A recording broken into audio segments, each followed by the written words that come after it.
He was a little under 6 feet, I estimated.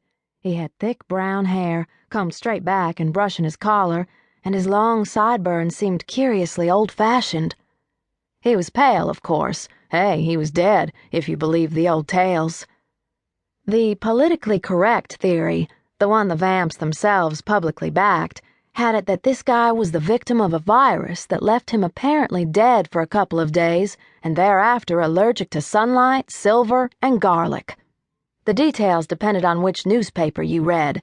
They were all full of vampire stuff these days. Anyway, his lips were lovely, sharply sculpted, and he had arched dark brows. His nose swooped down right out of that arch, like a prince's in a Byzantine mosaic. When he finally looked up, I saw his eyes were even darker than his hair, and the whites were incredibly white. "What can I get you?" I asked, happy almost beyond words. He raised his eyebrows. "Do you have the bottled synthetic blood?" he asked.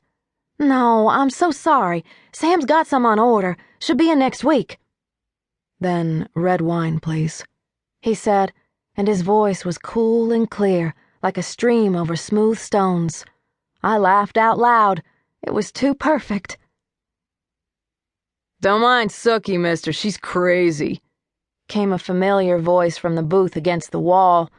All my happiness deflated, though I could feel the smile still straining my lips. The vampire was staring at me, watching the life go out of my face. "I'll get your wine right away," I said, and strode off, not even looking at Mac Rattray's smug face. He was there almost every night, he and his wife Denise. I called them the rat couple. They'd done their best to make me miserable since they'd moved into the rented trailer at Four Tracks Corner. I'd hoped that they'd blow out of bon ton as suddenly as they'd blown in. When they'd first come into Merlotte's, I'd very rudely listened in to their thoughts.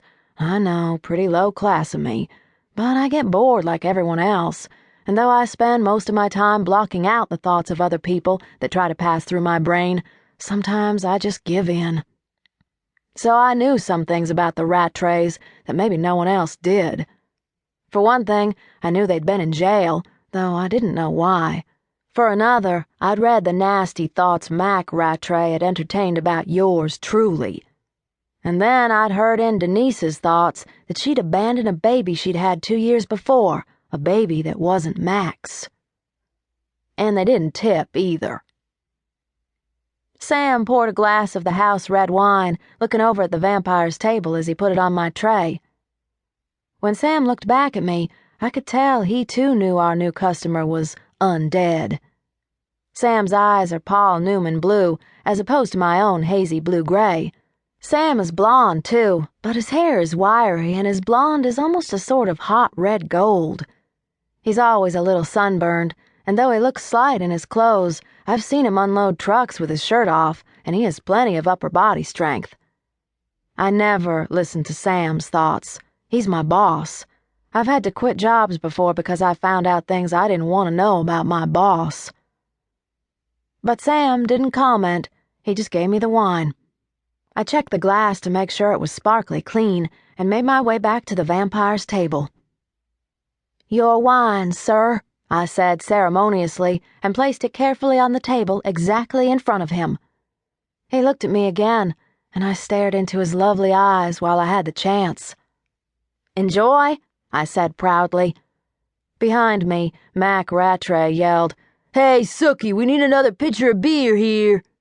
I sighed and turned to take the empty pitcher from the rat's table. Denise was in fine form tonight, I noticed, wearing a halter top and short shorts, her mess of brown hair floofing around her head in fashionable tangles. Denise wasn't truly pretty, but she was so flashy and confident that it took a while to figure that out. A little while later, to my dismay, I saw the Rattrays had moved over to the vampire's table. They were talking at him. I couldn't see that he was responding a lot, but he wasn't leaving either.